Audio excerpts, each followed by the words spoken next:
Ẹ káàbọ̀ padà lórí ìkànnì Speakbox Tele. Ẹ ṣé bẹ́ẹ̀ ṣe ń tẹ́tí sí wa ní gbogbo ìgbà.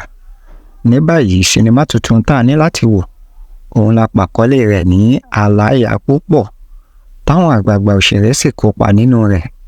Lára àwọn láti rí Lọlá Ìdíjẹ́, Wùnmí Ajíbóyè, Mídé Abíọ́dún, Fẹ́mi Adékànyè àti bẹ́ẹ̀ bẹ́ẹ̀ lọ. Sinimá yìí dá lórí ìdílé oníjọ̀gbọ̀n kan nígbà tí arákùnrin kan tí ó kó àwọn ìyàwó rẹ̀ 5 sí abẹ́ òrùlé kan náà àti ìyá rẹ̀ bákan náà nínú ilé kan náà.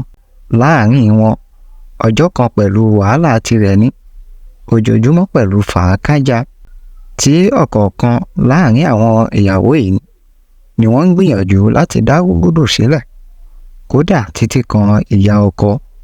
Ẹ ní láti wo sinimá yìí. Aláya Púpọ̀ làkọlé rẹ̀. Ẹ ṣé.